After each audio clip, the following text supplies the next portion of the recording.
to Joe Goes Everywhere, a Big Blend radio food, wine, and travel podcast featuring award-winning photographer and travel writer Joe Clark. Let's find out where she's taking us today.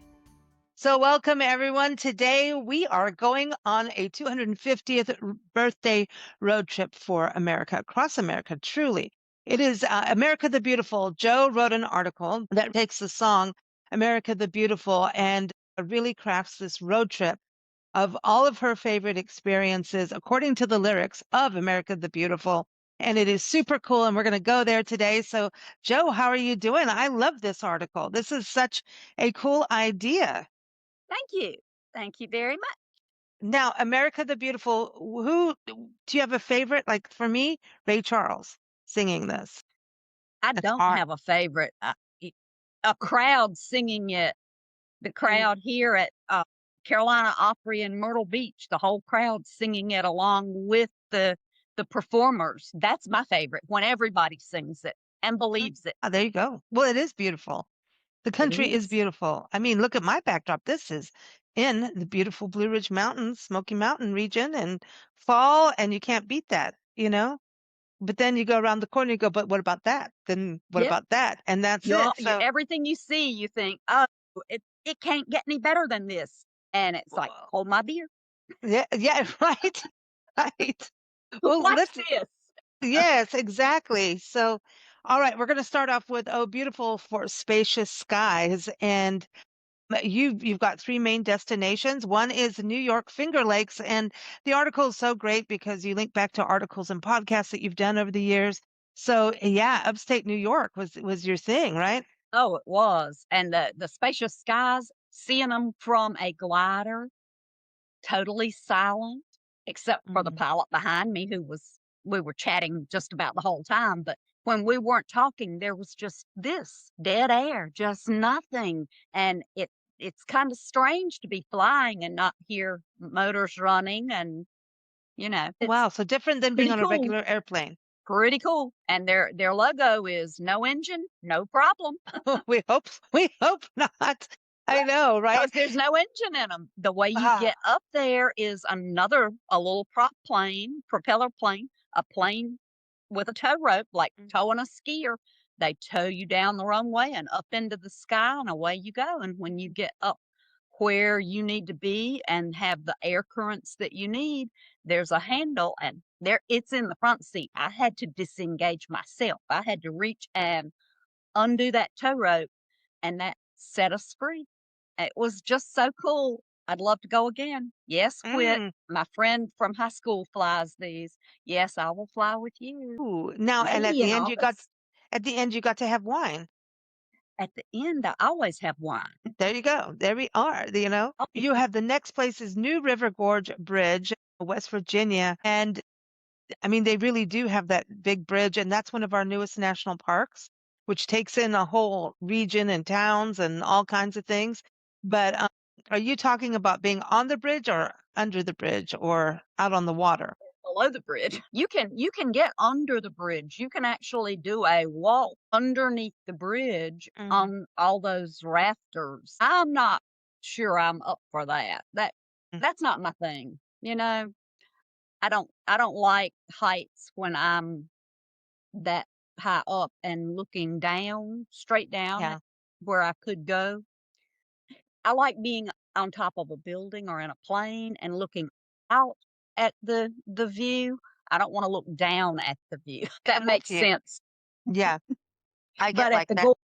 at the gorge you drive across that bridge, and then there's lots of side places.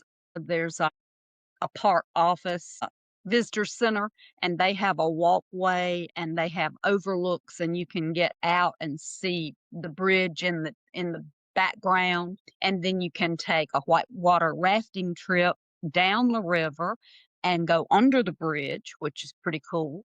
So it's lots of ways to see that New River Gorge Bridge. And one day a year they do close it, and people can walk back and forth across it. They Oh, bungee jump from it or paraglide from it or do different things that I'm also not going to do. but going out there, and you're right. I mean, It is amazing because it's like up there and the forest is like below and around. We've been out Right. there as Nothing well, but yeah, like you said, and nothing but tons trees and a river in the middle. and waterfalls. Yes, there are some waterfalls up there. Definitely. Beautiful waterfalls. Yeah, we went there during the fall, and that was quite the road trip. And I love this. I love that you're doing a road trip because that's also American. The American road trip experience is It such a big is. deal. And so that's something we should really get back into more of. And I'm seeing the numbers of people road tripping are it's expanding, so I'm Right. I'm glad for that because I want kids out road tripping and having those experiences. But Eating speaking on of, the side of the road, packing a picnic. yes, Not exactly. stopping at Hardee's, pack a picnic and pull over Mm. on the side of the road, pack a blanket.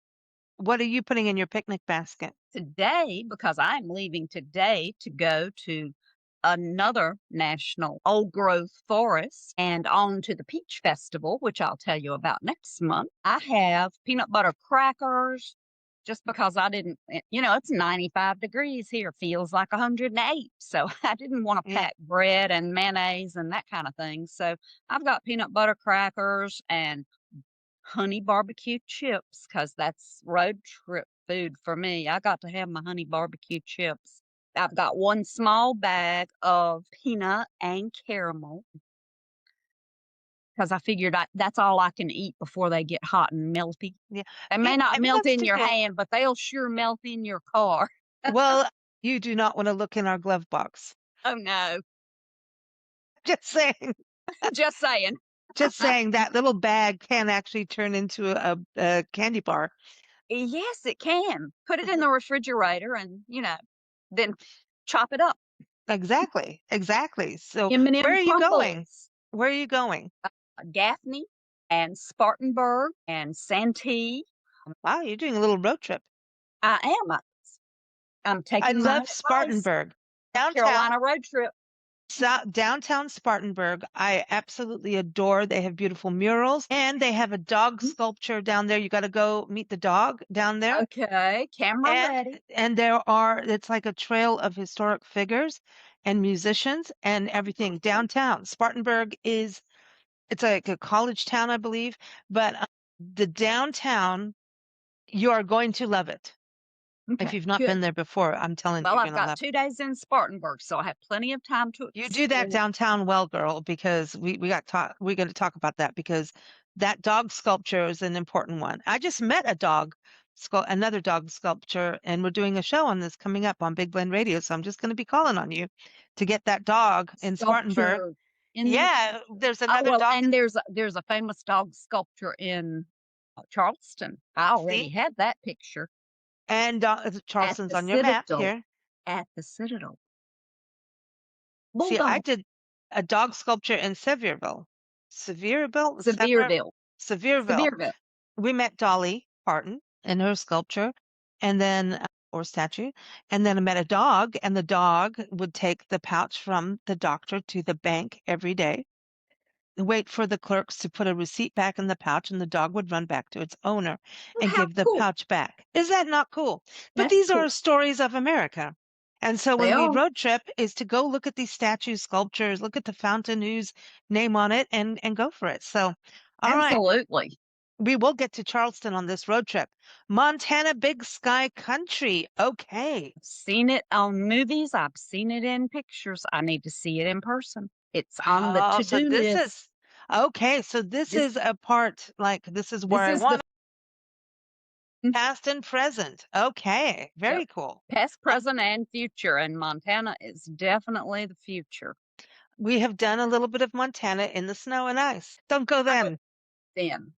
No, but it is Montana and Wyoming as well, All right. So you also for the lyrics, for amber waves of grain, and you go into the Midwest. You also brought in the Dakotas, the national grasslands there, Kansas Flint Hills, and Choco National Forest and Crooked River National Grassland in Oregon. Working. Near Bend. I know you stayed in Bend last Hmm. year about Hmm. the time I was going to the Willamette Valley. Hmm. Now, have you done that area? I have not. That I've been through Kansas, several times, and Kansas is just amazing. I It's have got to beautiful. it it is, and that people think it's just all flat and nothing gives you like a 360 view of the sky Talk for about one the thing. spacious skies. Spacious skies, yeah, and then the grain, you're going down the road, and the grain is 3 feet, 4 feet high along both sides of the road, so you're, like, going down through a tunnel of tan, that the golden grains, it's gorgeous, and they grow a lot of sunflowers in Kansas, so you have a picture of some sunflower fields that I sent in, and maybe you can include that in this section. Um, but sunflowers are just prevalent in Kansas. Who knew? Mm. Well, they are. Even just out of their own, like, wild Well, sunflowers. yeah, and it's their symbol. State. Their I guess it's their state flower. Mhm. Where Virginia is the dogwood, theirs is the sunflower, and it's Now, have you been to the Dakotas? I have not. That's also on the future So this trip. is this I like this. I like this because if you write it down, it's gonna happen. Yep. That's why So there's not a little link in that section because I mm. haven't written about them because I haven't done these yet. But they're on my radar. Okay, so for Purple Mountain Majesties, let's talk about the Blue Ridge Mountains, Virginia. We know you know this area. Okay, the Oh, next three you've really done well. yep. The Moonshine. moonshine, Virginia wines, the eating bison. My friends that have the restaurant called Buffalo and More. Yeah, we know it's not Buffalo, but Bison and More just doesn't have the same ring. But Um, yeah, And this and in North Carolina, because the Blue Ridge Parkway goes on into North Carolina, so you go down through the Yadkin Valley, and I spent a week or so up there tasting wines and enjoying the views and staying in old log cabins in vineyards. Just so many memories of these beautiful places. and we were actually in the Yadkin Valley. I didn't realize it until we were there. Like because, we pet sit as we travel, so we're in the suburbia part of it. But we did go In El there's all kinds of lakes and yes, very near there. All kinds of lakes and then you can go back and forth into South Carolina from there, which I did. I went shopping in South Carolina, but stayed in North Carolina. It's because we were on the border. It was just where we were. Beautiful, beautiful area. I mean, you just fall in love with it immediately. Willamette Valley, I want to bring up because that is a recent adventure last year that you really had you try to do all the wineries, but even Joe can't do all those I in a tried. week. Even in 11 days, I could only do 26, and I took a day off to go to a state park with Yes, Silver 7 Falls. waterfalls. Well, excuse us. I mean, that's the other part of it. The Yeah, amount of you gotta waterfalls see you have. other things. Yeah, yeah. But I know you had wine that night, I did. and you I got stayed at back an in time inn, for a really nice dinner and several wines. and you went to a place that has alien stuff going on, and I did. So ghost not stories only are is part of America America. beautiful to us, the aliens are coming. And so and some ghosts just don't want to leave. Some people, when they may pass on their body, but their That's spirit true. remains. They are not leaving. This is good. Okay, so now, all right, we're talking about, the Purple Mountains and, Smoky Mountains, the Blue Ridge Mountains. Right now, we are in the Cumberland Valley, and it has that same thing that happens with the Smoky Mountains. And Yeah. It's I part mean, of that Smoky Mountain area. Yeah. and until you're here, you Smoke just don't just quite get it. Yeah. It just blankets everything, doesn't When it? you look out and you think there's a fire somewhere because of the smoke, and there really isn't. It's very Mhm. confusing. Having lived in California and you see something like that, you're used to fire. Part races, doesn't it? It does a little bit, so we have to go, is that one? Should we watch this? And then it's like, oh, it moved. It just disappeared and dissipated. The next one I know is another, wonderful thing for you is above the fruited plain. And we know we like fruit because we can eat it. There's, It's good farms, for you. vineyards. So you said Grandpa's farm, 370 acres. Tell us about Grandpa's farm. My grandfather, I can remember walking to the barn with him just to see his mules. He plowed with mules. He also had tractors, but he was a truck farmer before he ever owned his own land. After he and my grandmother got married and started having babies every 2 years, you don't get 11 children by not staying with the Mhm. program. He had in his gardens, he just had everything. He had an orchard. Grandma had the chickens and the flower beds, and he had Mhm. everything else. So when we'd go to the country on Sunday, we'd come home with a car loaded full of fresh vegetables and eggs, and that was pretty Oh. nice. I wish I had that luxury now. Mm, exactly. I'd love to Just have that. the purple hull peas that he used to grow. They were See, so good. I think we're getting back into growing our own food a little bit more these days. And we also have ways to support small farmers that we didn't have before. Right, right. People are going to farmers markets more now. I Hmm. know I look for them. I always have, though. I love a farmer's market. Exactly. And supporting them. I mean, it's just hard work what they do. It is. And It's really, good you get good road trip food at farmers markets. Yeah, you can't get the peas and the corn to do anything with, but they've got apples that you can chop up hmm and put peanut butter on. They've got fruit, they've got berries. sometimes breads as well. A lot of them have breads But if you're staying and like in a vacation sticky rental, buns and yeah, you know, and some yeah, hotels actually have a kitchenette in them. So it depends on where you stay, what you can it do. does. And It sometimes you does. get local cheeses, local breads, Oh, local yes. fruit, and then you can get local wine. Now, are we talking that's where we want to be. Are we talking what? Local bread, local fruit, Eh, local. It's where we want to be. that's it. Okay, so you also have done, you talk about being historic American vineyards, and you've visited a number, including some of the historic ones are in Florida and the North Carolina coast. They are. They started planting grapes as soon as people got here. They brought the things that they had at home. They planted and grew things just as the enslaved people were bringing okra and things like that from their countries. And I know people think, well, they were coming in change. They didn't bring much. Okra seeds. The little seed pod is like the size of a bead. And the women had these in their hair, maybe the men too, but s- the okra seed, I think the story is that they came in people's hair in braids and as decoration. But once they were here, they planted it, and that was how it got started. That's one of the stories I've heard about okra, which I think is pretty cool. It is pretty cool. Well, yeah, that's so funny. I remember reading the Poisonwood Bible by Barbara Kingsolver, and it talks about a family that actually moved into the Congo region. And, living in Africa and everything, it was very interesting to have, okay, us white people are going to move here and we're going to tell you how to farm. And the Africans are saying, you don't know how to farm. This is how you do it. But they Yeah, brought their own seeds and everybody's looking at them like, that's not what's going to happen here. Things that'll did never grow. survive. It did actually, but they were trying to do it their way. And I think, Right. you know, it's a different story with those coming over who are enslaved. And gosh, that what a scary time to Yep. to go through and then get here. So a Yep. little bit of taste of home is so valuable for the soul. Sure.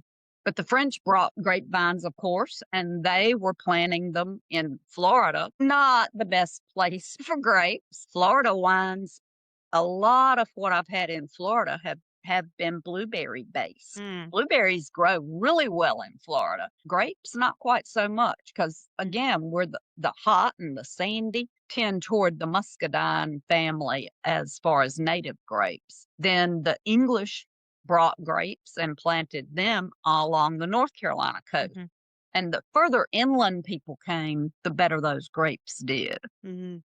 Well, I know that in California, like Temecula, California is actually one of the oldest places for grapes and wine. And Mm, then even New Mexico has some of the oldest vineyards. Missouri, Texas has done pretty good. It's kind of interesting because we always just automatically go to Napa, but that's not quite true. you know. Sure. Well, You I can think go to Napa put us on Sonoma. a global map. Napa and that area put us on a global map for wine, which was It great. did. It did. You When know, that Napa wine won against French wines in a French wine contest in bottle Germany, shock.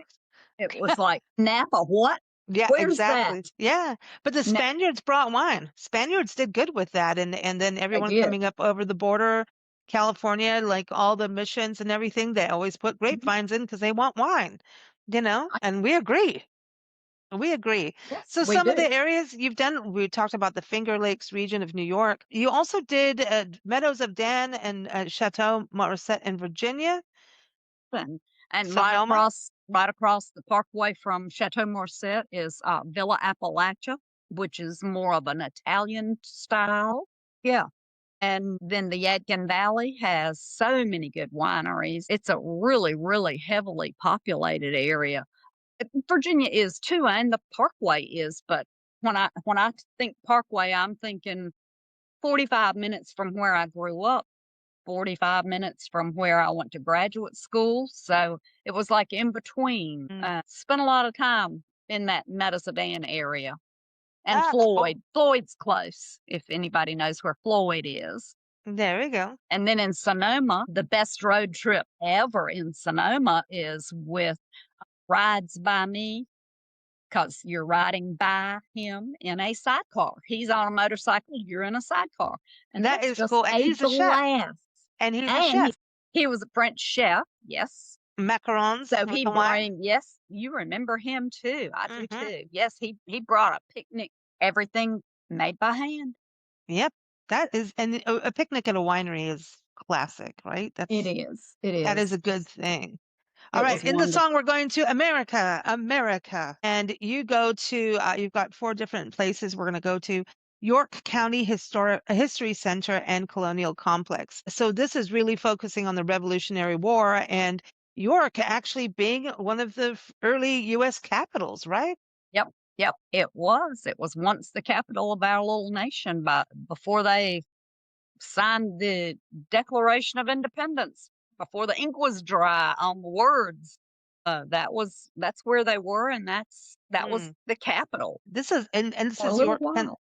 York, Pennsylvania, everyone. Really important. And we're doing a lot of Pennsylvania here, but we're going to get over into New York and New Jersey. But you also talk about the U.S. Army Heritage Center in Pennsylvania. Oh, so where was that? That is, I'm trying to think of the name of the town, Carlisle. Oh, that's right. It's Yeah. very cool. It was on that same trip, so that's Yeah. a York, day Carlisle, trip. or York and yeah. Carlisle. Oh, there was a farm there with ice cream from Oh, well, healthy there. cows that don't produce I have to look it up all the time. It's like an A1 and an A2, and one of gives you the lactose intolerance issue That's that right. I I remember. have. And these cows don't have that enzyme in their milk, so I could eat all their ice cream that I wanted. She's happy about it because she I does know. yoga on the I mean, beach. that's pretty neat Hmm. when you can eat that much ice cream and your stomach says, "Oh boy, can I have more?" Instead of, Your "Oh, brain what may are you go, doing to me?" I'm gonna freeze now, but Yeah, yeah. that's okay. It's usually like 3 licks and my stomach's going, "Are you trying to kill me?" Yeah, exactly. Exactly. Well, the other thing too, you went to Gettysburg National Battlefield or National Military Park and Mm, also Cashtown Inn, which is connected. And we're talking Civil War history that the entire yes, town was in, right? So it this was, was a big and it deal. was July 3rd, July 2nd, 3rd, 4th. Yep, Well, yeah, that's the battle was July that's 1 through 3. right, And and I was there last year oh, on July 1 through 3 and 4. wow. So I was Wow. And there for the reenactments. If you haven't been to Gettysburg and you're kind of planning a trip there, plan it for next July 4th. I mean, this mm, is the place to be to get a real history lesson, a live history lesson. and spend more than a day. Uh, yeah, Yeah, we talk about that. We you just did a show on that, and you can't see it in a day. You can't see anywhere I go in a day. no, it's overwhelming. In the history, we've talked about that. We did an interview with you, and you did an article about retracing your family history. into Gettysburg. And a lot of people do that, right? So you've got to think how many families across this country fought in that war and ended up in Gettysburg. And a lot of people we don't even know. The That's unnamed true. soldiers just still gets me. Mm. Just a quick rundown on what you did because you were on horseback, really tracing your great great great grandfather's, passing really in this war. Right. I had two great great grandfathers in this war in Gettysburg. Great One great was grandfathers, not great great great. right, They're two up there. greats. True. Then one was killed crossing the rock, the stone wall, and the other one was captured at the same place and was taken prisoner. So I had two that, and they both had brothers that were fighting. So I had a lot of great great uncles who were in this battle too.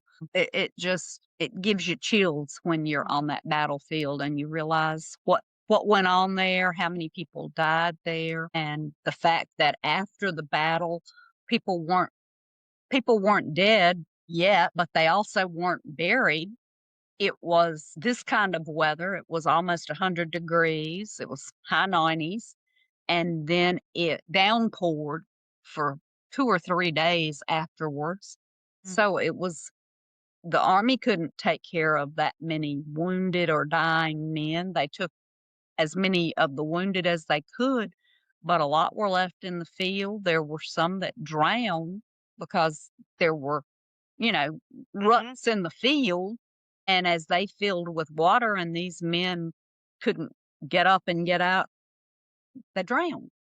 So Oh it just, man, and there was a lot of rain. yeah. And they said it didn't come down in drops, it came down in sheets. It was just solid for days.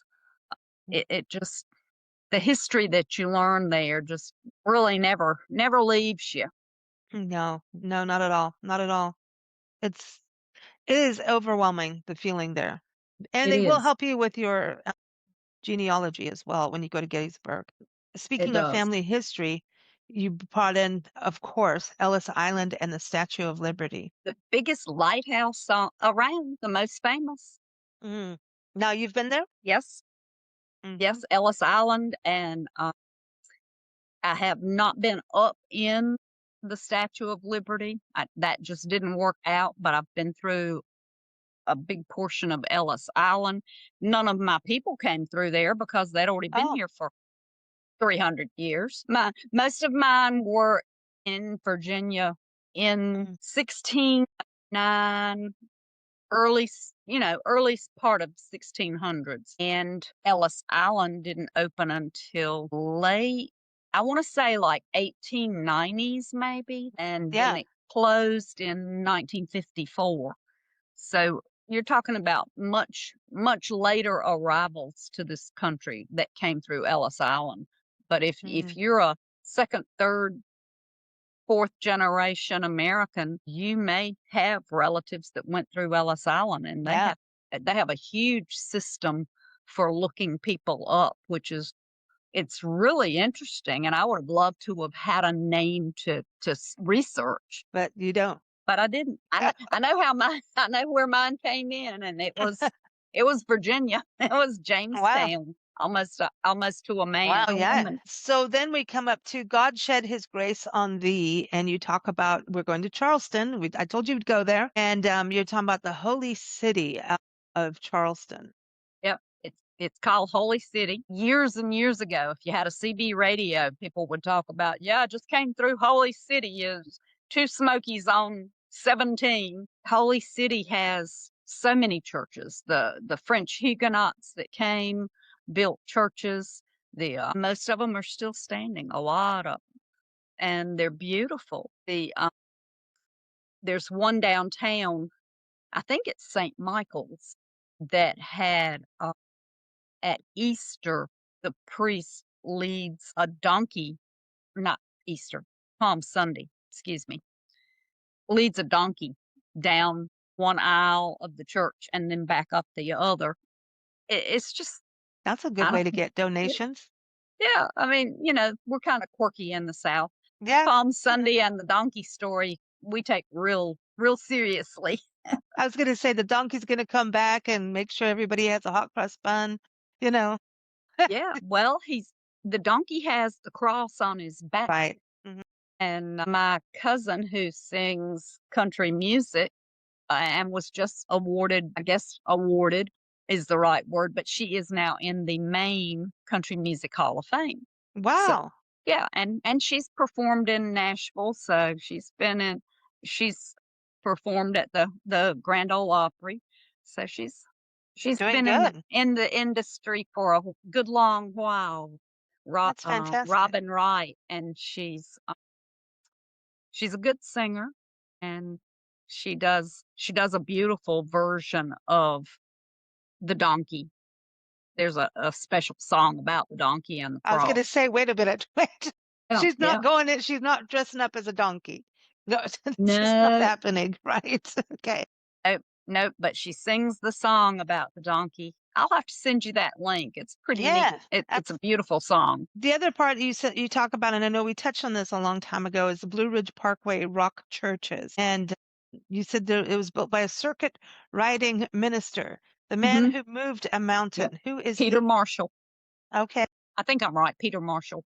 Yeah, it's a book, The Man Who Moved a Mountain, and it's very interesting. The story behind all those churches and everywhere he built a church, they're faced with the mountain rock. And one of the quotes I can remember in the book, a little boy and his dad were out, and there was a church over to the side, and the little the dad commented about the church, and the little boy said, well, he knew that wasn't Preacher Marshall's church or one of his, because he'd have rocked it by now. Mm. So it was not a rock church, it was a white board church. And Uh, and that little boy knew if that was that man's church, it would be rock. it would be rock. It It would would be be rock. covered in rock. It's And they funny. are beautiful. The I, rock churches are gorgeous. I think I've seen them and just didn't know. You know what I Right. mean? You Yep. just don't know until you know. And so Yep. now when you drive the parkway, then you're going to know. So now the And next lyric is, and crown thy good with brotherhood. And this is where we're going to go to the Gullah Geechee Penn Center. This is in South Carolina's Lowcountry region. And you've touched on this before. This really taps into community history. yeah, yeah, this is history that is near and dear to me. I love the history of the Gullah people along the South Carolina and Georgia coastline. The Gullah Trail, technically, the Gullah Trail runs from, I'd say, Wilmington, North Carolina, Hmm. down to Florida. It's the people who were brought here because of their knowledge of growing rice for the most part. The Gullah people were sought out because this was an area that could grow rice, and we did. South Carolina was one of the largest producers of rice for many, many decades. It's just interesting to learn about it and to learn about their culture, their art. The art is beautiful. It's bright and vibrant. Maybe because their lives were dark, Mm. they turned to their art to add the color and sparkle that it lacked. I don't know.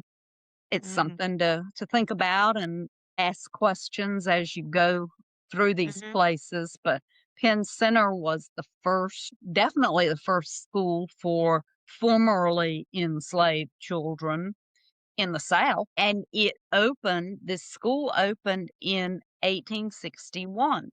And when they told me that, I immediately started calculating in my head that 1861 was 4 years before the war ended. The war had only been going Mm. a year by then, but the Union soldiers had come into the Lowcountry.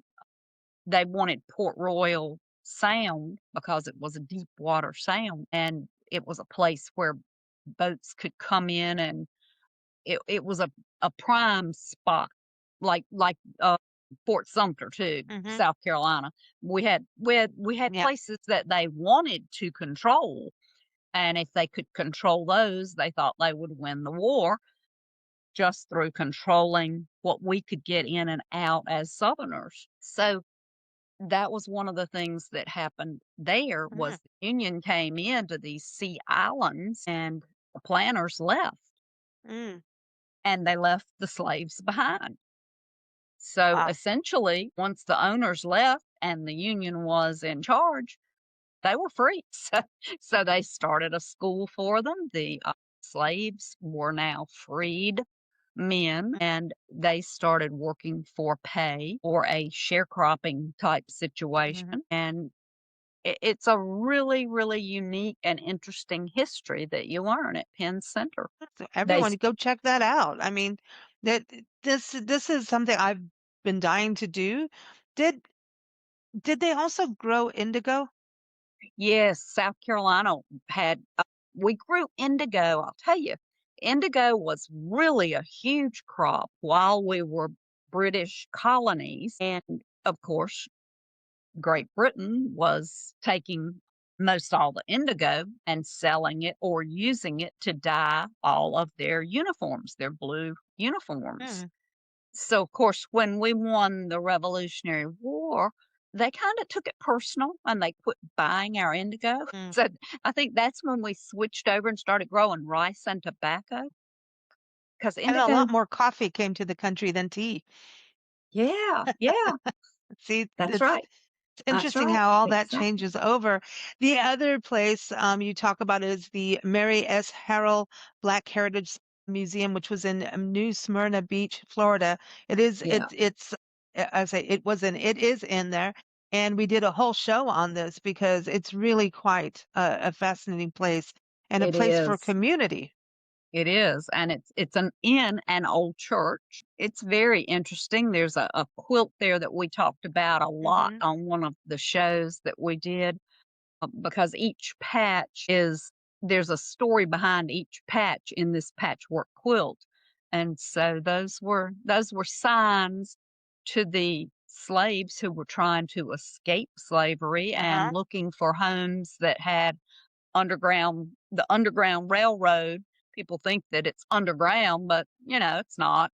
There's no tunnels, or not many. They're not around here Yeah, anyway. They just fill up with sand. But right. the it was a network of people, sympathizers, and Hmm. people that would help. And if they hung out certain things, it was Hmm. like a sign that says, they're watching this place You're moving, saying. or or yeah, you're safe. You can come when it gets dark. And so Mm, quilts were hanging on the line drying or not, as the mm. case may be. So it's pretty interesting to It think is. about the way people communicated.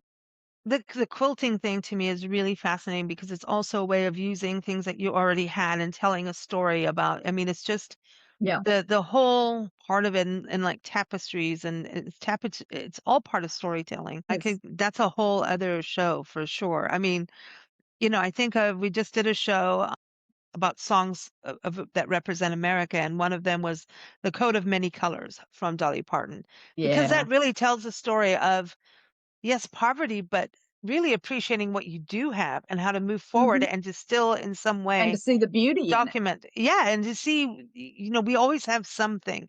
No matter how bad life is, there's always something to be grateful for, you know? So, and she lived out in the Appalachians, which is Where beautiful. you are. I know. We're in the Cumberland region. It's Yeah, but you beautiful. were in Sevierville, and that's where she's from, right there Yep. in that area. It's gorgeous there. I mean, and then you got the Smoky Mountains, the Blue Ridge Parkway. To me, they're all one. But now we're in the Cumberland Valley, and you look out and you're like, this is just completely different. Then you go to the southwest of America, and you're like in another whole different spot. So Yeah, it's and that's something that people don't realize until they take road trips. You've got to be driving to notice these changes. As you cross a state line, I it swear changes. you can tell then I Boom. am in something new. It's You- like it- the minute you cross that line, isn't it? exactly. Now, real quick, John Jones Museum in Elmira, New York. And then we're Yeah, almost getting there because Joe's got to get on the road. She can't be late for a peach festival. My that's gosh. right. I know. I Um, have peach ice cream melting oh, somewhere. no. But the John W. Jones Museum, talking about Civil War, this is also very important. Yes, this man, he was from Virginia, and the story of how that all happened is unique in itself, and I won't get into all that. But he went to New York. He ended up in Elmira and became affiliated with a church, and he learned to read and write. So when the Civil War prisoners were brought to Elmira. There was a huge prison system there, and a lot of them died. Nearly 3,000 died in Elmira. It earned its nickname of Hellmire. Mm. He buried every one of those men. He went through their pockets and he recorded.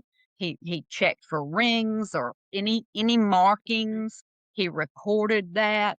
He recorded everything about that man, everything he knew, and he put it in a bottle and sealed the bottle and buried the man with the bottle so that at some point, and I'm sure he had maybe a second record, but he made sure that they were buried with dignity and that they could be traced. He thought after this war, somebody will come and they will want their husband, they will want their father, and they will want to know what happened, and he would be able to tell them. In Gettysburg, the burial situations were so totally different. I mean, the women of the Confederacy, the United Daughters of the Confederacy from Richmond, I know that group they went to Gettysburg and they dug those men up and brought them back to Richmond and reburied them. They're in mass graves because they weren't recognizable, but the ones who were buried in Elmira were left. They went to get them. They were going to bring them back south and bury them at home, but they had been buried in such a remarkable way that they were left where they were buried. Oh, So in this huge cemetery, it's about half Union and half Confederate headstone. It's wow. and the work that he did is why they're there. Wow. That's a good man. Definitely. Truly. Definitely. Definitely. Well, we're going to go from sea to shining sea. And of course, we got to start where you are, Myrtle Beach, the Grand There you Strand go. in South Carolina. This is a vacation destination that the whole country knows about, I Everybody. believe. Yes, I think so too. I never say I live in Surfside or Surfside Beach because then people think you're talking about Texas or you're talking about Florida because there's Yeah. Surfsides both Oh, places. And I always would have to say Surfside Beach, South Carolina. If you say I'm from Myrtle Beach, everybody goes, "Oh, I love Myrtle Beach." yes, we do. Everybody knows Myrtle Beach. There's no doubt. It's a place to be. And then you also talk about South Carolina Lowcountry, which we just touched about. That is like, you've got to do, Beaufort, yeah, that's where you Bluffton, just were. Hilton Head, all of that's low country. Beautiful. Charleston. And you mentioned New Smyrna Beach, Florida, which is where we're talking about the Mary S. Harrell Black Heritage Museum. That is another article we definitely have a link for. Yep. You had good food, you had beautiful nature adventures, Wow. art, all kinds of Yes. things. And Yes. that was And surfing. There's a little surfing museum in New mhm, Smyrna. It's mhm. basically just the East Coast surfing capital. Yeah, We won't well, talk about that. yeah, right. And then there's also Point Reyes National Seashore in California, which I I love just lighthouses. that lighthouse with all those steps. Uh-huh. Hmm. Yeah, going down's really a piece of cake, isn't it? Yeah, Coming back come up, back it's up. like, yeah, You pick me up tomorrow. earn your wine. You're in wine country. I mean, Point Reyes is just, and all the elk that's there. I mean, it's one of my Elk, favorite parks. we saw coyotes, Did you we see saw, elephant seals? yes, we saw elephant seal, and we saw regular seal. Trying to think what else we saw. There's just so many animals out there. It was amazing. I thought I was just going to see the lighthouse, I didn't know I was going to the It's Marine to a Central. zoo. Yeah, Yeah, and it's right. also wildflowers out there also very prevalent, and oak trees with draping moss, which is something people don't expect either when they go there, like Tamales Bay region of that park. And then Pacifica, California, you want to talk about the Rosalind Oh, Bakery there, because I mean, you also got all the cheese and all of that, the creameries out there. oh yeah, they had lots of cheese, delicious things, and this bakery we walked from the parking lot at the bakery down to the overlook on to the beach where people were surfing. So it was like 2 blocks, and then walked back up to the bakery, and just walking down and watching and walking back up, I worked up Mm. enough type. I didn't need to surf. Can I add a detour to your map? You can. Where are we Okay, going? Santa Ana, California, Oh, because yeah. what I thought was really great about that area that you went to is all the culinary experiences you had, Knott's Berry Farm, all of that, right? Because I know Yeah. you're going to Peachland now, but also because you got to have like micheladas and really have more of the Mexican food culture there. And And I want to Mexican bring that in. wine there. There was that Yes. shop that had all Mhm. Mexican wine, and I had no idea Mexico grew and exported wine. I'd never had what I knew And of.